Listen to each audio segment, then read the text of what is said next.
Right, morning. I'm Greg Hands, Member of Parliament for Chelsea and Fulham. First of all, thank you very much indeed, Steve, for getting us started and for producing that excellent speech for us this morning. And thank you to Sir Paul as well for getting the ball rolling. I'm seeing already it's early in the day for Parliament. Let me explain that for a moment before you start thinking MPs don't get up till 10 o'clock. But it is Monday morning and MPs are returning from their constituencies. We're going to have quite a few MPs joining us during the course of today, but I think I've already seen Steve Baker, I've seen Lord Bew from the Lords, and I've seen Peter Lilly, and doubtless others will be with us through the course of the day. I was a government minister for 7 years until I resigned exactly a year ago. And by the way, I'm pretty much the only government minister who didn't resign over Brexit. I resigned over Heathrow Airport expansion. Now, I'm not going to talk to you about that today. But from my experience as a government minister, things don't always move very quickly. So when Sir Paul approached me in April to co-chair this, and urged me to produce a report in July with an interim report in June, I thought that was quite ambitious. But as you can see from the report in front of you today and on your chairs with the summary there as well, I think this is something that the whole panel can be immensely proud of. This 202-page detailed technical report.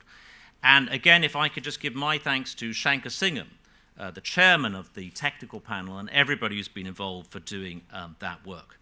And thanks also to the Parliamentary Commission, which, as Sir Paul said, is both cross-party, and I'd even say, if I could use the term interfaith, between Remainers and Leavers, if I can use a slightly different context for that term.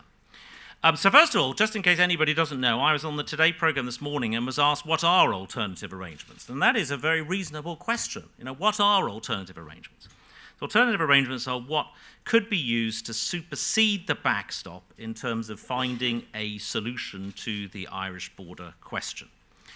And this is actually supported by both sides in the negotiation. We've already heard mention of the Strasbourg Declaration, where it says the Union, as the European Union and the UK, are therefore committed to working steadily on a subsequent agreement that establishes by the 31st of December 2020 alternative arrangements so that the backstop will not need to be triggered. And as Sir Paul said, and as Steve Barclay have also said, alternative arrangements are the only thing that has passed through the House of Commons in January 2019 and the Brady Amendment. So just a quick bit on the process for our commission. So we've assembled a panel of real experts. We've taken evidence on 3 visits to the island of Ireland, not just visiting Belfast and Dublin, which, if you like, is a slightly predictable course, but we've been to Derry, Londonderry, and we've been to Newry as well, really digging in to the detail and met with, I think, more than 50 different groups who have a legitimate voice as stakeholders. We've held 3 parliamentary hearings in the House of Commons as well to bring MPs in, for MPs to be able to ask questions, MPs and Lords of our technical panel. So today's flagship conference is all about hearing your views and moving towards a final report next month. And as Sir Paul has said, it's not just about hearing views in London.